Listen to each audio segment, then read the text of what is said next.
आप सभी का प्रदीप ठाकुर मिथिला मंगल मंच के संस्थापक की ओर से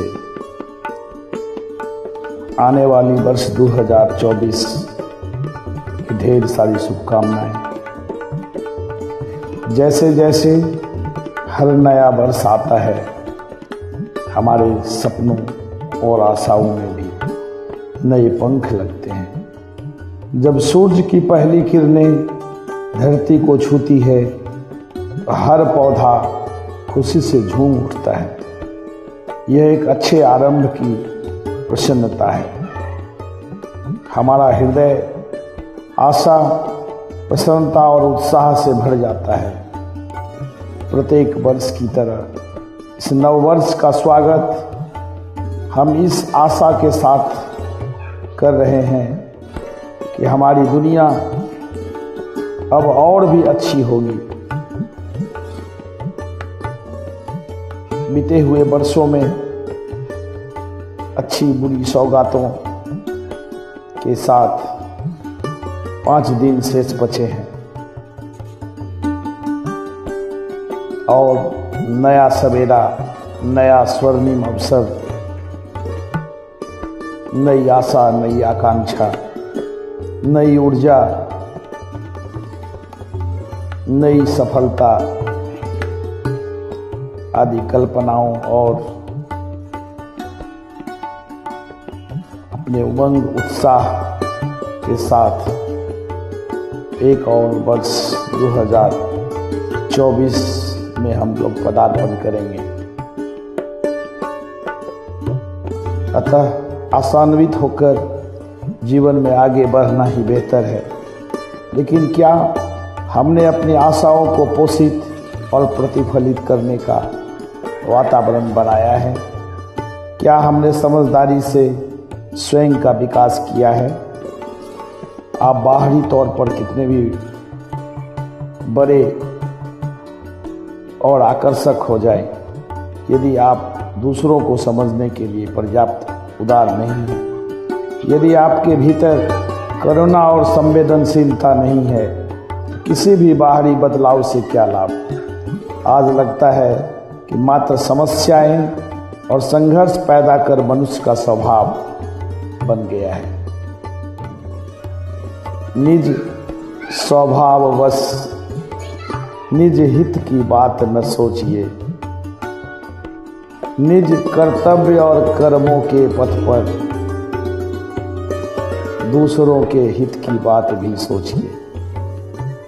क्या फर्क पड़ता है एक दिन हम भूखे रहे, पर अगर 10 लोगों के लिए कोई अवसर प्रदान करते हैं तो जीवन भर हमें वरदान, जीवन भर हमें कृपा का आधार प्रदान करेगा। यही आध्यात्मिक, यही संतों की दी हुई अनमोल विचार और संतों की दी हुई धरोहर है, जिस पर भारत की नींव टिकी है। आज हमारा भारतवर्ष विश्व के मानचित्र में चारों ओर जहां महामारी और आर्थिक अवनति की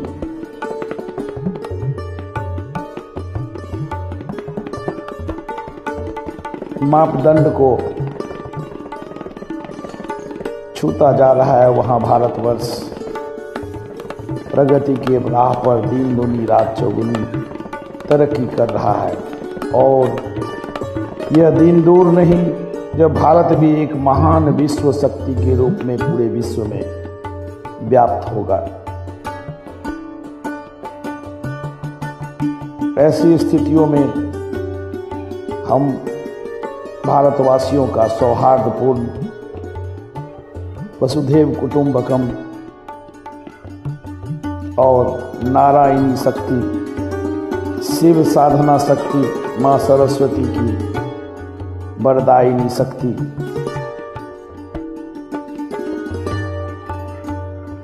के आधार पर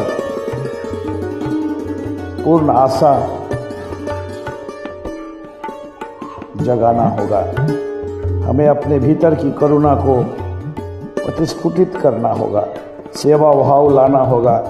दूसरों के आंसू पोंछने के लिए जो कुछ भी कर सकते हैं वह भी करना चाहिए। इस नए वर्ष में हम अपने हृदय में करुणा की लौ जलाकर रखें। करुणा से जन्मे कार्य विपरीत परिस्थिति को बदलने का सामर्थ्य रखता है। करुणा के वंशीभूत होकर जब हम दूसरों की मदद करेंगे तो उसमें न सिर्फ उनके हृदय में प्रसन्नता आएगी बल्कि हमारे हृदय को भी वह पवित्र कर देगी और हमें प्रसन्नता से भर देगी।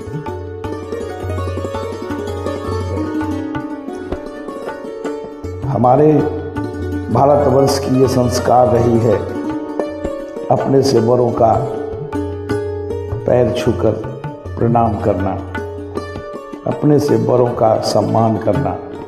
प्रणाम करने से आशीष प्राप्त होती है। प्रणाम करने की प्रवृत्ति व्यक्ति के जीवन में श्रेष्ठता, नम्रता, शिष्टाचार और सोच की उत्कृष्टता का परिचायक है। मानवता का यह शुभ लक्षण है।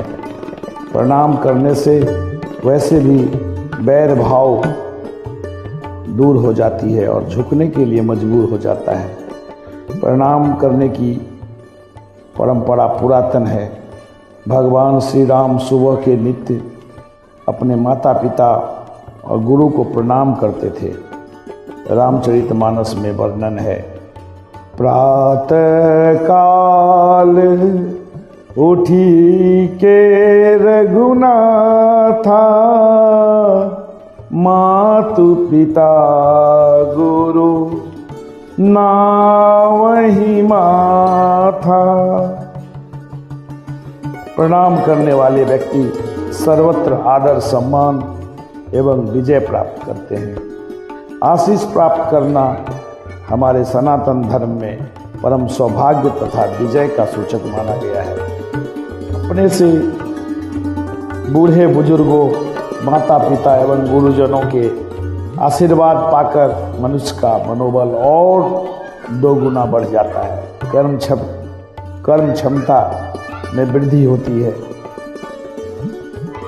आस्था और आत्मविश्वास की प्रवृत्ति जगती है। धैर्य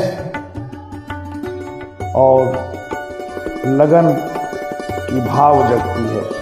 इसलिए प्रत्येक मंगल कार्य, उत्सव, पर्व तथा शुभ कार्य के आरंभ में अपने से बड़ों का आशीर्वाद प्राप्त करें। यह बड़ों के प्रति सम्मान प्रकट करने, आत्मबल संपन्न होने और हमारी भारतीय संस्कृति संस्कार के धरोहर को पालन करने की महान मिसाल कायम होगी। शुद्ध अंतःकरण से किया हुआ नमन आंतरिक शक्तियों को जगाता है। इसलिए श्रेष्ठ पुरुषों ने सदैव इस मर्यादा का पालन किया है। अनावश्यक अभिमान वो मनुष्य को पतित बनाता है। इनका उदय न हो, इसलिए बड़ों के समक्ष सदैव विनम्र होकर रहने से शिक्षा हमें मिलती है।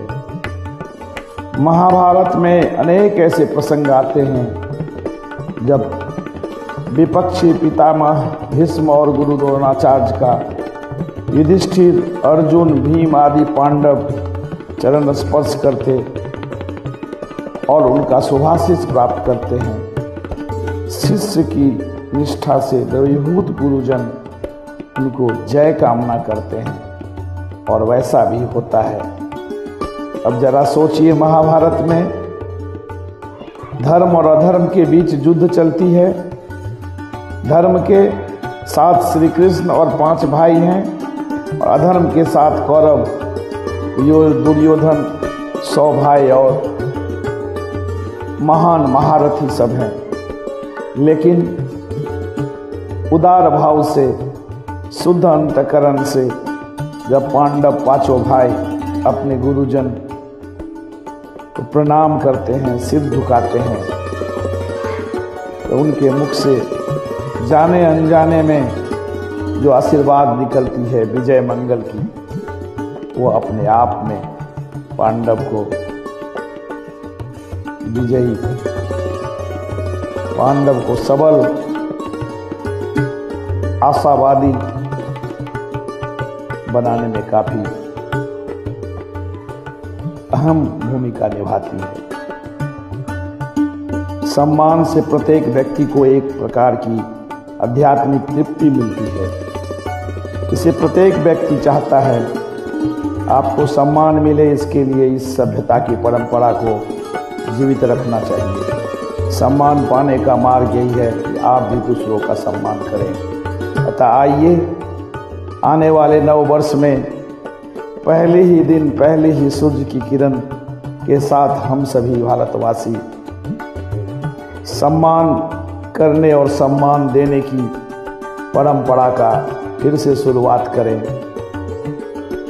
और अपने अंतःकरण में शुद्धता लाते हुए अपने अपने कर्म और लक्ष्यों के प्रति अग्रसित होंगे। यह उम्मीद और आकांक्षा भरी प्रतिज्ञा के साथ आइए शुरुआत करते हैं नए वर्ष का, और फिर अंतर देखते हैं ये जाने वाले 2023 से आने वाले 2024 और कितना सफलता पूर्वक हमारे पथ के सहायक सिद्ध होते हैं और हमारी हर तरह की मनोकामना को सफल बनाने में कितने कामयाब होते हैं। आपस में भाईचारे, प्रेम और ज्ञान शिक्षा की परंपरा को जागृत करना ही प्रेम बांटना, प्रेम पाना, ये सब भी हमारे 2024 के स्वर्णिम अवसर के लिए शुभ सहायक सिद्ध होगी। यह यथार्थ है जीवन में जब कभी भी विपत्ति आती है तो बुद्धि भ्रष्ट हो जाता है। हमारे देश में भी कई आदर्श महामानवों की बुद्धि विफर गई है, जिसके कारण निजी स्वार्थवश आदर्श और महान कर्मों के प्रति उनकी विचारधारा उनके आंख के सामने छाया सी पड़ गई है। फर्क नहीं पड़ता 2023 में आपने क्या किया। आइए शपथ लीजिए 2024 में हम अपने देश के लिए, अपने समाज के लिए, साथ साथ निजी कल्याण हेतु जो विचारणीय, जो शोभनीय कार्य है उसके प्रति जागरूक हों और देश को आगे बढ़ाने में अपना महत्वपूर्ण योगदान देने की कृपा करें। संतों और सत्संगों के मूल सिद्धांत पर विचार करते हैं। वस्तुतः हमारा परिवेश हमारी इच्छा शक्ति से अधिक शक्तिशाली होता है। जैसी हमारी संगति होती है हम वैसे ही बन जाते हैं, हमारा परिवेश भी वैसा भी बन जाता है। यदि हम व्यापार अथवा खेल में अथवा किसी अन्य क्षेत्र में सफलता प्राप्त करना चाहते हैं तो भी हम उन लोगों जैसे बन जाते हैं जिनके साथ हमारा मिलना जुलना रहता है। सामूहिक चेतना हमारे व्यक्तिगत प्रयासों की प्रभावित करती है।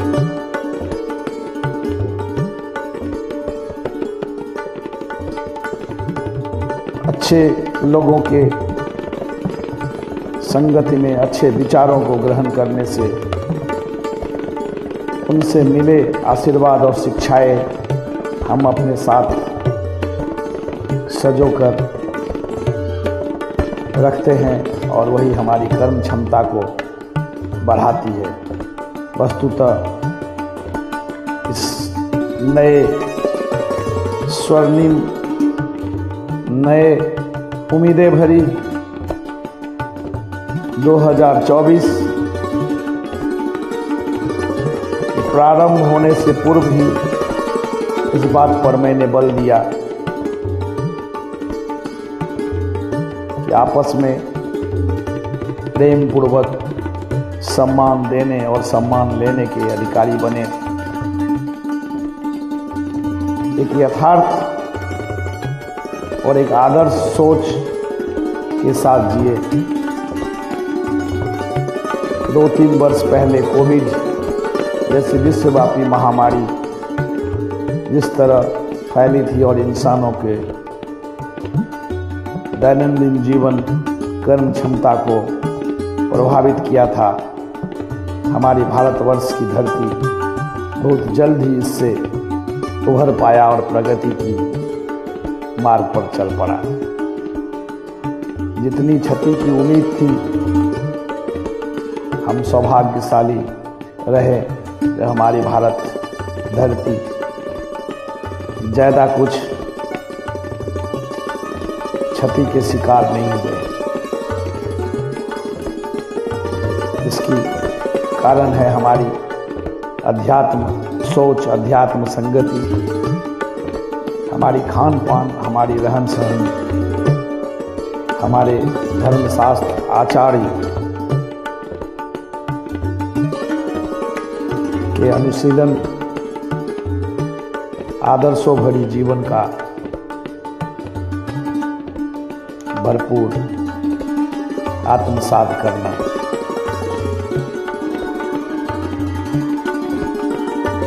एक साथ समूह में बैठने की जो परंपरा थी, सारी कोविड-19 ने पानी फेर दिया। पर हमारा देश भातृपूर्ण, मातृपूर्ण, वसुधैव कुटुंबकम, अतिथि देवो भव आदि संस्कारों, आदि मान्यताओं से प्रस्फुटित है, आलोकित है। इस धरती पर जन्म लेने का हमें गर्व है।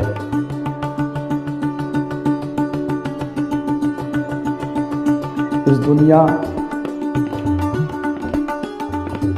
में भारतवर्ष एक ऐसा देश है जहां सर्वधन हिताय सर्वधन सुखाय ये बात सोची जाती है।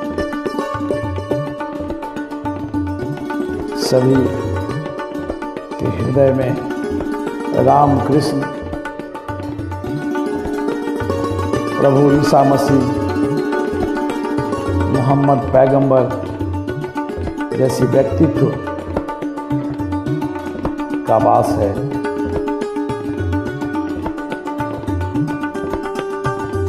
अतः आइए सभी अपने अपने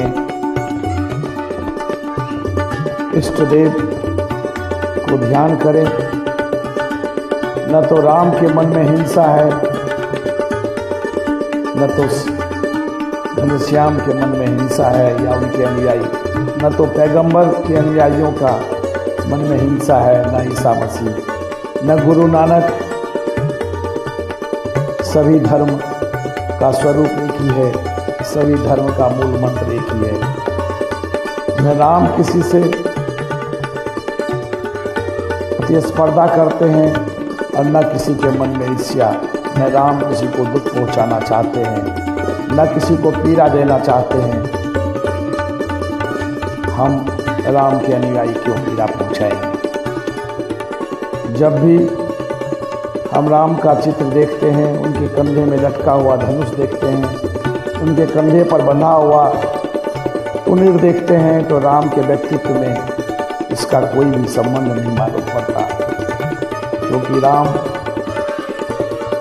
आदर्शवादी हैं, परिवारवादी हैं, समाजवादी हैं, आदर्श रिश्तों को मानने वाले हैं। हाँ, ये जरूर बताता है कि अगर हमारी मान सम्मान को कोई हानि पहुंचाने की कोशिश करेगी तो अपने बचाव में हम हथियार भी उठाने को तैयार हैं, अपनी आत्मरक्षा हेतु। अतः नए वर्ष में भाईचारे के साथ, मधुर लक्ष्य के साथ एक साथ आगे बढ़ें। नव वर्ष की शुभकामना। धन्यवाद। निवेदित प्रदीप ठाकुर, मिथिला मंगल मंच की ओर से नव वर्ष की शुभकामना अग्रिम प्रसारित।